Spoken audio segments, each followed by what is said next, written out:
Olá, meus alunos do segundo ano! Vamos lá dar continuação aqui no nosso conteúdo da aula passada. Nós estamos falando sobre o modernismo brasileiro, tá certo? Para poder pegar o gancho agora dessa aula, dando sequência ao conteúdo, eu vou voltar aqui nos últimos slides só para a gente poder pegar um pouquinho do que foi na aula passada e dar sequência para vocês relembrarem do que nós vamos ver hoje, certo? Na nossa última aula, nós falamos muito em questão da Anita Malfatti, que foi uma artista severamente criticada por escritores, por críticos, pela população paulistana e brasileira da época do ocorrido, que foi, vamos voltando para a época, 1917. Tá? Primeira metade do século XX, onde os artistas aqui no Brasil se inspiravam nas artes europeias e chegavam aqui para o Brasil trazendo características das vanguardas europeias. Nesse mesmo momento, o que ocorria na Europa? Expressionismo, cubismo, dadaísmo, surrealismo, abstracionismo, todas essas tendências das vanguardas europeias aconteciam na Europa. E os artistas, por características tradicionais, os artistas sempre iam para a Europa para se inspirar. Então isso aconteceu com a Anita Malfatti e ela se inspirou exatamente no expressionismo.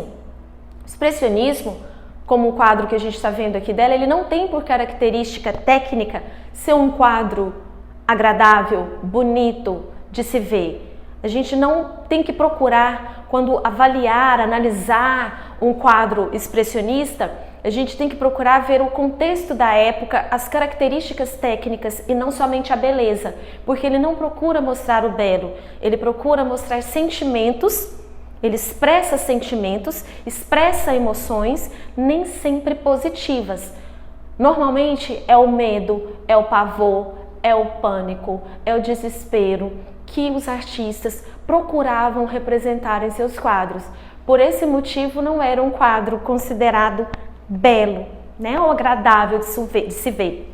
Então, Anita Malfatti, por ser uma artista mulher, vindo de uma família extremamente conservadora, então ela foi severamente criticada por ter feito quadros com características tão expressionistas, tão expressivas, como A Boba. Esse quadro ele tem o título A Boba e ele retrata uma mulher onde provavelmente passava por problemas, por conflitos, então a gente vê a expressão dela nada muito alegre, nada muito feliz. Outra característica do expressionismo é mudar as cores, colocar cores fortes, talvez cores que não pertençam de fato à realidade. Traços rápidos, traços brutos, traços considerados violentos, pinceladas rápidas, e isso fazia com que o quadro não tivesse nenhuma delicadeza de pintura, que era o que se esperava na época como um quadro de uma mulher. Então vou mostrar rapidamente para vocês aqui outras obras de Anita Malfatti produzidas antes da crítica de Monteiro Lobato. E o que aconteceu? Quando Anita produziu a exposição em 1917, que houve toda a crítica de Monteiro Lobato em seu jornal, na coluna de seu jornal, o que aconteceu? A sociedade foi completamente influenciada pela opinião de Monteiro Lobato. E isso era muito comum que acontecesse, uma vez que a sociedade não compreendia uma obra de arte, o que o artista estava querendo dizer, uma das questões que facilitava a comunicação era quando o crítico traduzia em palavras o que o artista queria dizer. E a tradução de Monteiro Lobato não foi nada agradável em relação às obras. Então, Anita Malfatti, que já tinha uma tendência, vamos dizer, depressiva na época, essa crítica foi a gota d'água para ela desenvolver um processo muito depressivo. E a partir dessa crítica, ela não conseguiu mais desenvolver criatividade. O que diferencia um artista do outro, que torna um artista mais reconhecido ou não em relação a outros, é essa criatividade, essa maneira inovadora que o artista consegue colocar em seu quadro. Muitas vezes o artista ele tem o dom de pintar, o dom de desenhar. Então ele faz aquilo que os olhos estão vendo de uma maneira muito fácil. Então copiar, para essa pessoa que tem o dom do traço, o dom do desenho, copiar o que está vendo é muito fácil. Agora o difícil é você criar, é você colocar em um quadro algo que está somente na sua memória, mas que você não está vendo. Então é você criar imagens na sua cabeça baseando em fatores, em elementos da sua memória que você conhece, lugares que você já foi, paisagens que você já frequentou. Então essa criatividade é que é difícil. E a Anita Malfatti, após essa crítica, ela bloqueou a criatividade e passou a pintar somente natureza morta. E aí, como eu expliquei para vocês, isso sensibilizou toda a sociedade artística, que na época eram todos amigos. Anita Malfatti, Mário de Andrade, Oswaldo de Andrade, Di Cavalcanti, Cândido Portinari, esse grupo de artistas eram extremamente ligados, eles eram muito amigos. E essa situação que Anita Malfatti passou sensibilizou o grupo de artistas e fez com que eles desenvolvessem o quê? A Semana de 22. Então a Semana de 22, ela teve como grande causa toda a rejeição que a Anita Malfatti sofreu na crítica de Monteiro Lobato e que, por consequência, a sociedade paulistana e brasileira também não compreendeu e rejeitou os quadros de Anita Malfatti, certo? Enfim, vamos para outros artistas agora, dando sequência no nosso conteúdo do modernismo. Vamos conhecer as obras de Di Cavalcanti. Di Cavalcanti, por ser um artista homem da época, ele não sofreu tanto preconceito pelas suas obras, até porque os seus temas agradavam a população carioca, a população nordestina. Por quê? Porque ele sempre representava a mulher brasileira no seu quadro. Os quadros de Di Cavalcanti representavam a mulata, a baiana, o pescador também, a pescadora. Ele sempre representava a figura da mulher brasileira em paisagens brasileiras. Então eram quadros que as pessoas se identificavam com mais facilidade. Então vamos conhecer aqui um pouco das características, quais foram os motivos de inspiração de Di Cavalcanti.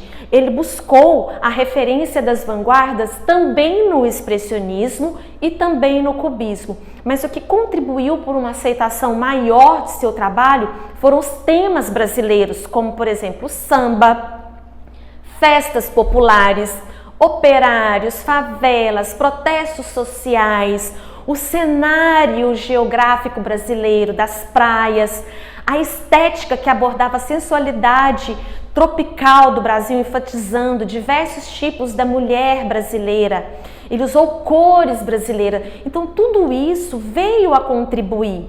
Então os traços estilizados que buscavam o expressionismo, que buscavam o cubismo, pelo fato da identificação do Brasil com as obras do Di Cavalcanti, fez com que ele tivesse essa aceitação melhor. Só que ele fez parte, sim, do modernismo e sim, fez parte de toda a organização e participou também da Semana de 22, junto com os outros artistas, mostrando nessa exposição à população brasileira o que deveria ser a obra moderna. Vamos em outras obras aqui do Di Cavalcanti. Então a presença feminina sempre presente, principalmente a mulata.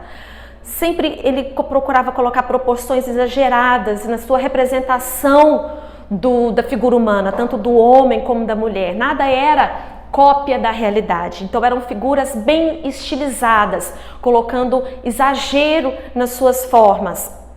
As baianas, observem a maneira como ele geometrizou as formas, as frutas, a paisagem, as casas, a própria figura humana, as aves, o céu, nuvens. A gente vê muitas informações sendo colocadas no quadro, muitas figuras sendo colocadas, mas a gente vê a geometrização, a busca por uma interpretação mais cubista da obra, porque o cubismo, ele buscou referências geométricas em tudo que existia na natureza. Ele transformou elementos da natureza em formas geométricas. Então é essa uma das inspirações de Cavalcante.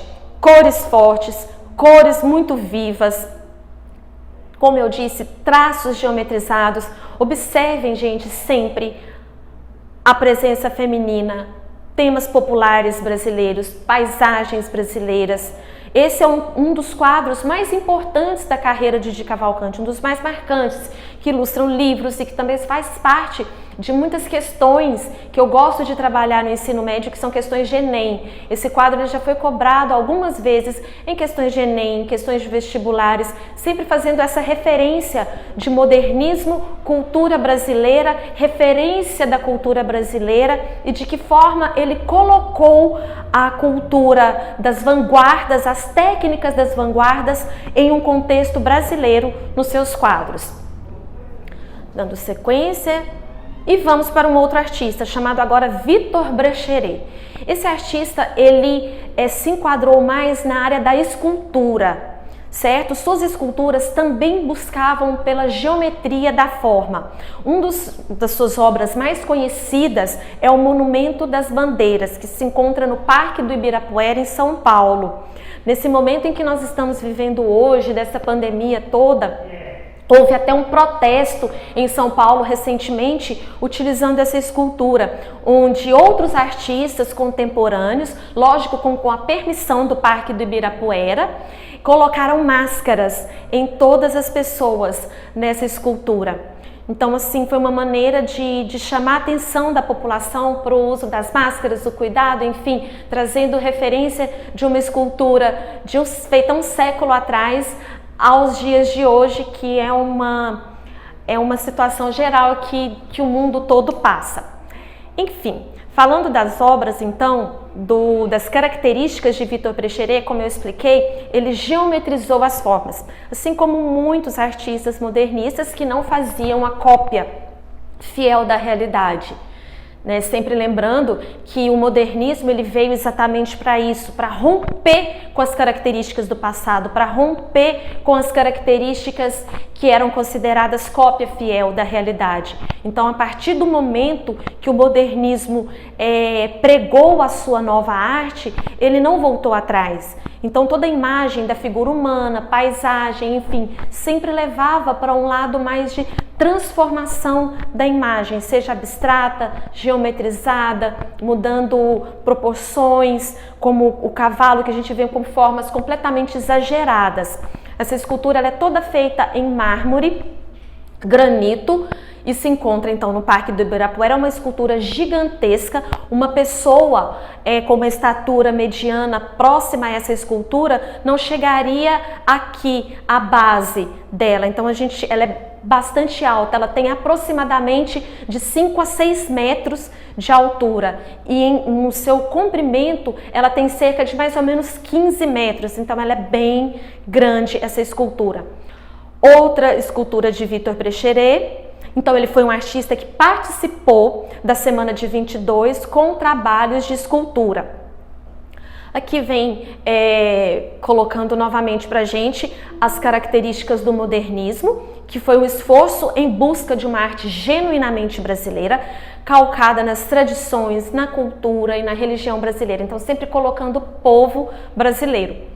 Aqui é a musa, a grande musa do movimento modernista, Tarsila do Amaral. Agora, o que precisa ficar assim bem claro nas explicações para vocês é que a Tarsila do Amaral ela não participou da Semana de 22. Ela não estava presente no Brasil no momento em que ocorreu a exposição. Ela era uma artista modernista, mas no momento ela estava em uma viagem para a Europa. Então, no momento ela não participou. Ela faz parte do modernismo, mas não participou da Semana de 22.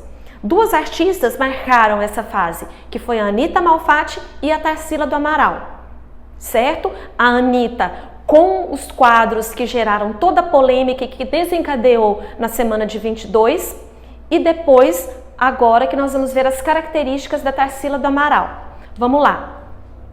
Quais foram as técnicas que ela absorveu das vanguardas europeias para poder estabelecer em seus quadros? Ela também se apropriou do cubismo e do surrealismo. Alguns quadros vão absorver características maiores do cubismo, outros do surrealismo. Aqui é um quadro que é o seu autorretrato, chamado Le Manteau Rouge, que é a manta rouge, né, nessa tonalidade roxa, um rosa que puxa para o lilás. Aqui vem colocando para vocês as fases das obras que Tarsila do Amaral desenvolveu, a fase pau-brasil e a fase antropofágica. O que caracteriza cada uma dessas fases? A fase pau-brasil ela é dotada de cores e temas acentuadamente tropicais e brasileiros, onde surgem ali bichos nacionais, a exuberância da fauna e da flora brasileira, as máquinas, trilhos, símbolos de toda a modernidade urbana. Então ela exalta o momento em que as fábricas estavam sendo construídas a todo vapor aqui no Brasil. Já a fase antropofágica, ela propunha uma digestão das influências estrangeiras, como no ritual do canibal, que eu vou explicar para vocês o significado disso tudo, em que se devora o inimigo com a crença de poder absorver suas qualidades, para que a arte nacional ganhasse uma feição mais brasileira. Então, o significado disso, do antropofagismo, gente, que nós temos que colocar em uma visão artística, em uma interpretação artística. Se nós pegarmos a tradução, é canibalismo, só que é exatamente o que está sendo explicado aqui. Devora a arte europeia, todas as técnicas, todos os materiais inovadores que a arte europeia estava muito à frente. Então, nesse processo é devorar todas essas novidades da arte europeia, dessa arte inovadora, trazer ela para o Brasil, aproveitando essas técnicas, aproveitando essa inovação da arte. Porém, eu vou colocar nas qualidades brasileiras. Então, essa é a característica da fase antropofágica que nós vamos ver no decorrer aqui das apresentações. Então, esse quadro, ele evidencia a fase pau-brasil, este também. Observem que Tarsila do Amaral sempre exalta nas suas pinturas as cores brasileiras, as formas de bichos, a fauna, a flora, paisagens, plantas, animais típicos aqui do Brasil. Então, ela sempre coloca em formas abstratas, em formas surrealistas, ou seja, são paisagens inabitáveis, impossíveis de frequentarmos, de existir na nossa realidade, porém, a gente identifica elementos da nossa cultura em todas as suas obras. Suas obras são extremamente valiosas. Aqui, de artistas brasileiros, a artista que tem o seu quadro mais valioso, que já foi leiloado em valores mais altos, pertence a Tarsila do Amaral, que foi este quadro Abapuru, e é o quadro que a gente vai encerrar o conteúdo da aula de hoje, porque na próxima aula a gente parte a partir daqui, desse quadro, dando sequência ao modernismo. Tá bom, pessoal? Eu espero que tenha ficado claro toda a explicação para vocês até aqui, que vocês tenham compreendido tudo. E na próxima aula vamos falar sobre Abapuru e o movimento antropofágico, tá bom? Se cuidem, pessoal. Fiquem com Deus e um grande beijo para vocês.